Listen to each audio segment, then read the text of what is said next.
Hello viewers, আসসালামু আলাইকুম। কাছে এবং দূরে, দেশ এবং দেশের বাইরে যে যেখান থেকে আমার ভিডিওটি দেখছেন, আই হোপ আপনারা সবাই ভালো আছেন। আমরাও আলহামদুলিল্লাহ ভালো আছি। তো দেখতে পাচ্ছেন এখানে মাংস রান্না হচ্ছে। এটা হচ্ছে রাজহাঁসের মাংস। আজকে 4 প্রকার মাংস রান্না করা হবে। এই সমস্ত কিছু পাঠানো হবে সৌদি আরব এবং বাড়ি থেকে সংগ্রহ করা কিছু আম ও কাঁঠালও পাঠানো হবে মামার কাছে। তো সকাল সকাল নানু রান্না করা শুরু করে দিয়েছে। আর এই যে দেখতে পাচ্ছেন ঐশীকে ওরা নোয়াপাড়া থেকে চলে এসেছে। মামি এবং ঐশী এবং ওনাদের সঙ্গে ঐশীর মামা এবং মামি এসেছে। তো আজকের ব্লগে সৌদি আরবে কী পাঠাচ্ছি তার সব কিছুই থাকবে, তাই কেউ ভিডিও স্কিপ করবেন না। তো সকল প্রকার রান্না করা শেষ। এখানে বক্সে মামনি চীনা হাঁস, রাজহাঁস, গরুর মাংস, মুরগি এর মাংসগুলো রাখছে। তো সবগুলো মাংসই একদম ভুনা ভুনা করে রান্না করা হয়েছিল, কারণ একটি দেশ থেকে অন্য একটি দেশে যাবে, ঝোল থাকলে মাংসগুলো নষ্ট হয়ে যেতে পারে। তো প্রত্যেকটি বক্সে 2 কেজি করে মাংস দেওয়া হয়েছে। ভিডিওতে হয়তো বা পরিমাণটি একটু কম দেখা যাচ্ছে, কিন্তু বাস্তবে আমরা বারবার দেখছিলাম এবং আবার ওয়েট মেপে কম করছিলাম। কারণ আপনারা যারা বিদেশে থাকেন তারা অবশ্যই জানেন যে বিদেশে কোনো কিছু পাঠাতে গেলে একটা ওয়েট লিমিট থাকে। মন তো চায় যে বিদেশে সব কিছু দেশ থেকে পাঠিয়ে দিই, কিন্তু আসলে সেটা সম্ভব না।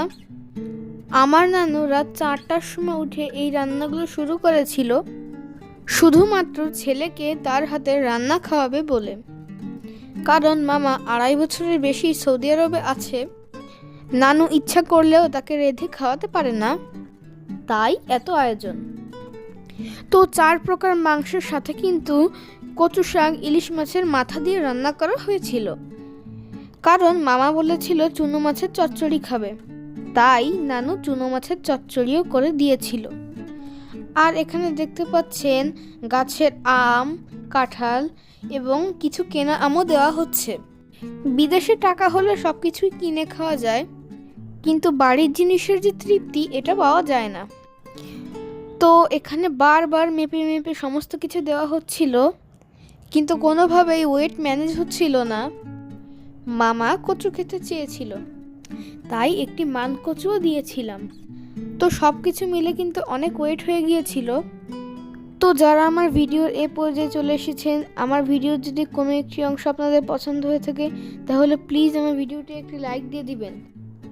আর যারা আমার চ্যানেলটিকে এখনও সাবস্ক্রাইব করেননি তারা প্লিজ আমার চ্যানেলটিকে সাবস্ক্রাইব করে দিবেন। আর যারা করেছেন তাদেরকে অসংখ্য ধন্যবাদ। এই ভিডিওগুলো বানানো আমার একটি শখ। অবসর সময়ে আমার যখন কাজ থাকে না তখন আমি ভিডিওগুলো এডিটিং করি। তো আপনাদের একটি লাইক, কমেন্ট আমাকে নতুন নতুন ভিডিও বানাতে অনুপ্রাণিত করে। আশা করছি আপনারা সবাই আমার পাশেই থাকবেন, আমাকে সাপোর্ট করবেন। তো একটা লাগেজ অলমোস্ট প্যাকেজিং কমপ্লিট। নানু এবং মামি মিলে প্যাকেজিংয়ের কাজ সম্পন্ন করছিল। আর এখানে বারবার ব্যাগ মাপ দেওয়া হচ্ছিল। তো এইমাত্র যিনি ব্যাগ উঁচু করলেন, এই ভাইয়া সৌদি আরব যাচ্ছে এবং ওনাকে আমার মামাই নিচ্ছে। তো সবাই ওনার জন্য দোয়া করবেন। ফলমূল মাপা শেষ, এখন মাংস মাপা হচ্ছে। তো পরিমাপের ভিতর আমরা সব কিছু কমপ্লিট করে ফেলেছি কম বেশি করে। এখন সোহেল মামা প্যাকেজিংয়ের কাজ করছে, যাতে করে মাংসের ঝোল বাইরে এসে কোনো কিছু নষ্ট না হয়। বেশ কিছুদিন আমি একটু অসুস্থ ছিলাম, তাই ভিডিও আপলোড দিতে পারিনি এবং আমার মামনিও অনেক অসুস্থ। সবাই আমার মামনির জন্য এবং আমার জন্য দোয়া করবেন।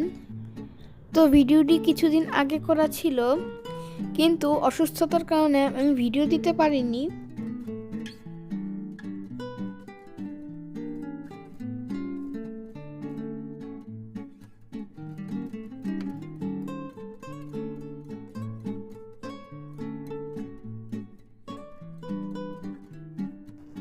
তো প্যাকেজিং অলমোস্ট শেষ। তো সবাই ভালো থাকবেন, সুস্থ থাকবেন।